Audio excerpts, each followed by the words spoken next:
right, we'll go ahead and get started. First question, Kelly Iko.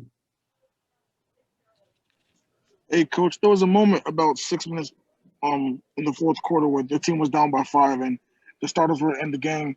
How impressed were you down the stretch with how the team closed out the game and got the first win of the season? Very impressed. I mean, we were kind of in and out of the game throughout the game. We had our highs and our lows, and keeping our composure and fighting back and dealing with adversity and all of those things we did tonight, and we came up with a win. I mean, James obviously was great down the stretch. PJ Tucker made some huge plays down the stretch. Christian, I mean, everybody. That last group was really, really good. John Wall, obviously. So it was just a grind it out, tough, find a way to win game. And luckily we had the players that are able to do it. Cody Davis. Hey, Coach, congrats on your first win. Can you talk about this Demarcus Cousins skill set as a playmaker? There was a couple times throughout this game we was able to see him actually find his teammates and stuff, and just how much of it as an advantage it is to have a big who can be able to see the floor just as well as Harden and Wall. Yeah, I mean, it's huge. It's huge to have him out there being able to stretch the defense and make threes, as he made one tonight, but also, you know, get his teammates involved because he draws so much attention, whether he's in the paint or on the perimeter. So for him to have 3 assists and make some big plays for other guys really is a testament to him and his versatility. Jonathan Fagan. After kind of a ragged start, how did you feel the defense came around? It was ragged. We had our ups and downs, but I think down the stretch of the game, we came up with some big stops. You know, like so when we were down 5 and we needed stop after stop after stop, we were getting those stops. And you know, we're a work in progress, as I keep continuing to say. We haven't been together long. We haven't really had a bunch of practice time to get all of our defensive concepts together, and we've kind of gone back and forth between switching and not switching. And the switching part, we have guys who are comfortable with, but other guys who weren't here last year who aren't necessarily so comfortable with it. And then we have the part where we're playing a little bit more traditional, and you know, everybody's kind of trying to get used to that. So it's a work in progress. We're going to be fine defensively, as I tell the guys, as long as we are working and trying hard and playing hard through some of the mistakes that we're making, we'll get better and better and better. Was there some improvement to just staying in front of your guy, cutting off the dribble drives? Yeah, I mean, part of it, you know, PJ was great as far as keeping his man in front of him. John Wall did a very good job keeping his man in front of him. And excuse me, we just have to have a good feel for our help and where our help is coming from, and limiting those opportunities. As you see, they have 58 points in the paint, so that's way too many. Thank you. Zach Allen. Hey, Coach, a great win. But how did you like how John Wall and James Harden were able to lead towards the end of the game and able to bring this team to your first victory as a head coach? It was great. Excuse me.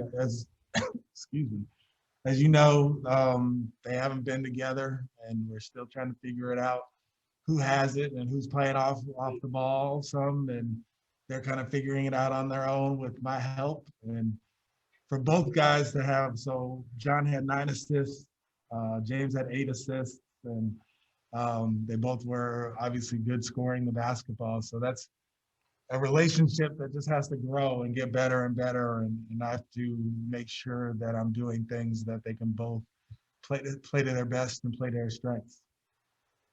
Matt Musil. Stephen, what was that like going through the first 2 games and then seeing all that firepower tonight? It was great. Offensively? Yeah, it was great. It was great. I mean, many more options. I think you saw we were a little bit more organized offensively. We had more things to go to, more tools in our toolbox, so to speak. And, even with that, probably one of the best players of the game tonight was PJ, and he didn't even take a shot, So it's just good to have the whole group on the floor, and we have to build, and we're playing every other day coming up. So the preparation part has to be via film and walkthroughs and that sort of thing. But we got to come together, and it's good that everybody got a piece of it tonight. Ben DeBose. Coach, how big psychologically was this win? Because I know it's just one regular season game, but you had all the upheaval in training camp. And then if you had started 0-3, you were down, 5-6 points with 5 minutes to go. So dig down deep, get the win, avoid starting 0-3. How big is that from a confidence perspective? It's huge. It's huge. I mean, you try to say every day, you just kind of keep the same mentality and keep kind of grinding away in a way that you can't really tell whether you're winning or losing. But to have gone 0-3, even though we were shorthanded in those first two games, we really wanted to put a good game together. Number one, for our home crowd and our home, being at home in front of people, and it being our first win is awesome. It's great, and really meant a lot to me. Brian Bearfield. Coach, can you talk about the things that's not going to show up on the stat sheet as far as Jae'Sean Tate's hustle tonight?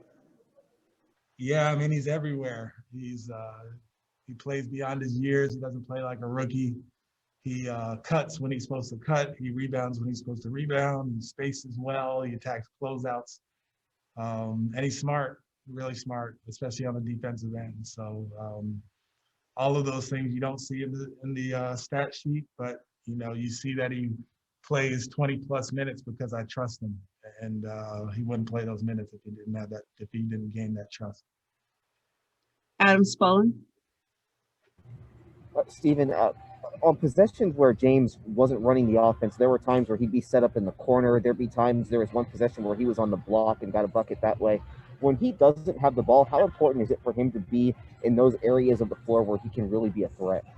Yeah, it's very important, because teams are throwing double teams at him, and when he's bringing the ball up the floor, he's the focus of the attention. And with John having the ball and James playing off the ball, but doing stuff so he can get it and go quickly or get a switch and get to his ISO game is important for us. So making sure that he stays aggressive even though he doesn't have the ball is a very big part of what we've got going on offensively.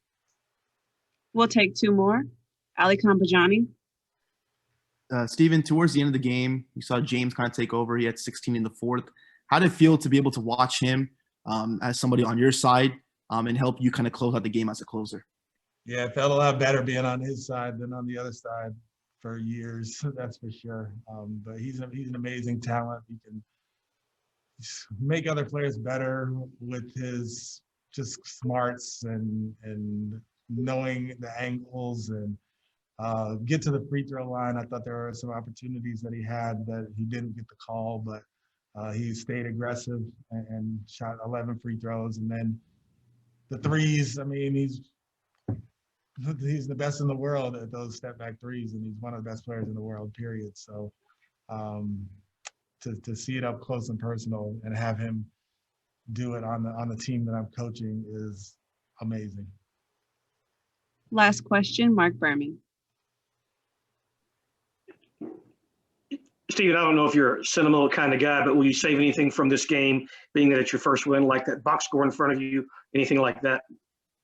They gave me the game ball after the game. The team gave me the game ball, so I'll keep that, and that'll be one to remember. Hopefully, one of many. But I've kind of coached games prior to this. There was one year I coached a few games, and then there's another year I coached 21 games when Steve Clifford was out, and when I got my wins, they gave me game balls for those ones. But this one means a lot because this one is actually my my win, and I'll cherish it for sure. Who gave you the game ball, Stephen? John Wall. John Wall. Thank you, Coach. Thanks, Stephen.